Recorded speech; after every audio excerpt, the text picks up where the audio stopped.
पुरुषोत्तम मास महात्म्य 11वां अध्याय। ऋषि पुत्री का घोर तप तथा शिव का उसे 5 पति होने का वरदान देना। नारद जी बोले कि हे महामुने, ऋषि कुमारी जो तप मुनियों को भी दुष्कर कार्य है वह उसे कैसे करने लगी, यह हमें सुनाइए। श्री नारायण बोले कि उस कल्याणी ने शांत सनातन 5 मुखी शिव का चिंतन कर अति दारुण तप प्रारंभ किया।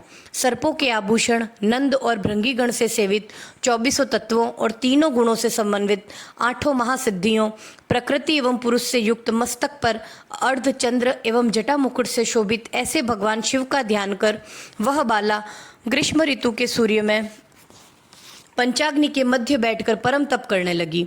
हेमंत और शिशिर ऋतु में ठंडे जल में बैठकर मुख के ऊपर जल को करके तप करने लगी।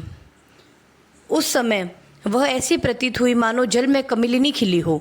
सिर के नीचे काले बाल ऐसे शोभित होते थे मानो लताएं फैली हो। शीत के कारण उसके ब्रह्म रत्न से निकलता हुआ धुआं ऐसा प्रतीत होता था मानो कमल के मकरंद का पान करके भौरे निकल रहे हो। वह कोमलांगी कन्या प्रातः और सायंकाल धूम्रपान करके रहती थी। उसका कठोर तप सुनकर इंद्र बड़ा ही चिंतित हुआ। हे नृपनंदन, सभी देवताओं को सराहने योग्य ऐसे तप में लगी हुई ऋषि कन्या को 9000 वर्ष बीत गए। तब पार्वतीपति शंकर ने बाला के तप से प्रसन्न हो उसे अपने अगोचर रूप का दर्शन दिया। वह शिव का दर्शन पाकर झटपट खड़ी हो गई, मानो देह में प्राण वापस आ गए हो।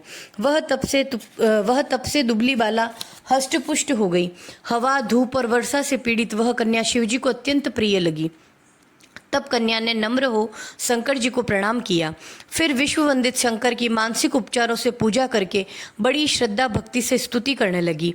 कन्या बोली कि हे पार्वती वल्लभ, हे प्राणनाथ, हे प्रभो, हे भरग, हे भूतेश, हे गौरीश, हे शंभो, हे तम, हे सोम, सूर्य और अग्नि रूपी दिव्य त्रिनेत्र वाले मेरे आधार, हे मुंडमालाधारी, आपको नमस्कार है। अनेक तापों से उत्पन्न पीड़ा वाले व्याधि से युक्त इस घोर संसार रूपी सागर में डूबे हुए दुष्ट काल रूपी सर्प की उग्र दाढ़ों से डसे हुए प्राणी भी आपकी शरण में आकर मुक्त हो जाते हैं।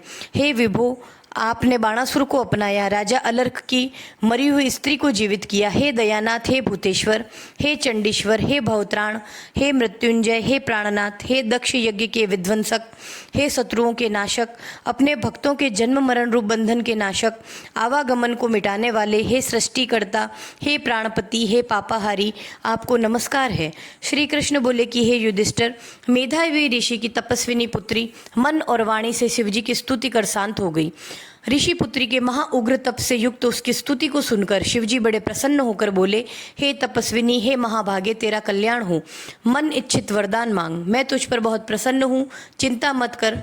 हे राजन, महा आनंद में मग्न हुई कुमारी प्रसन्न हुए शिवजी के ऐसे वचनों को सुनकर बोली, हे दीनानाथ दया सिंधु, यदि आप मेरे ऊपर प्रसन्न हैं तो मुझे मन इच्छित पति दीजिए। हे प्रभु, देर मत करो। हे महादेव, मुझे पति दो, श्रेष्ठ पति दो, मैं पति मांगती हूँ, इसके अतिरिक्त और कुछ नहीं चाहती। ऐसा कहकर वह चुप हो गई। महादेव जी यह सुनकर मुनि कन्या से बोले कि हे मुनि कन्या, तूने जो कहा है वही होगा। तूने 5 बार पति पति पति कहकर वर मांगा है, इसलिए हे सुंदरी, तेरे 5 पति होंगे और वे सभी शूरवीर, धर्मवेता, साधु, सत्यवादी, पराक्रमी, जवान, अपने गुणों से विख्यात, सत्य प्रतिज्ञ, जितेंद्रिय, तुझे सभी सुख देने वाले और सभी गुणवान राजकुलोत्पन्न होंगे।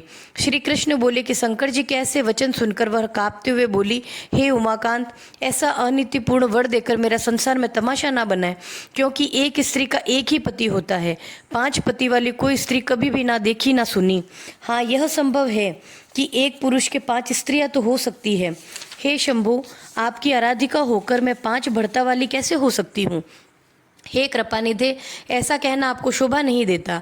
मैं आपकी हूँ तो आपको ही लज्जा आनी चाहिए। कन्या के ऐसे वचन सुनकर शंकर जी फिर उससे बोले कि हे भीरू, इस जन्म में तुझको पति सुख नहीं मिलेगा, परंतु अगले जन्म में जब तू अपने तपोबल से अयोनिजा अग्निकुंड से उत्पन्न होगी, तब तू पति सुख को प्राप्त हो परम पद को पावेगी। तूने मेरे प्रिय स्वरूप दुर्वासा का अपमान किया है। हे शुभ्रु, यदि दुर्वासा कुपित हो जाए तो वे तीनों लोकों को भस्म कर दे। तूने अहंकारवश ब्रह्म तेज का तिरस्कार किया है और भगवान के प्रिय पुरुषोत्तम मास का सेवन नहीं किया, जिसको भगवान श्री कृष्ण ने अपना सभी ऐश्वर्य सौंपा है। हे बाले, मैं ब्रह्मा से लेकर समस्त देवता और नारद से लेकर जितने भी तपस्वी लोग हैं, वे सभी श्री कृष्ण की आज्ञा का पालन करने वाले हैं। उनकी आज्ञा का उल्लंघन कौन कर सकता है। हे मूढ़ कन्या, दुर्वासा के कहने पर भी लोक पूजित मांस तूने नहीं पूजा, अतः हे द्विजात्मने तेरे 5 पति अवश्य होंगे। पुरुषोत्तम मांस के खंडन करने से अब यह टल नहीं सकता। जो इस मांस की निंदा करता है वह उसके विपरीत फल पाकर घोर नरक में जाता है। जो मनुष्य पुरुषोत्तम मांस के भक्त है वे पुत्र पौत्र और धन से संपन्न होकर इस लोक और परलोक में सिद्धि को प्राप्त करते हैं।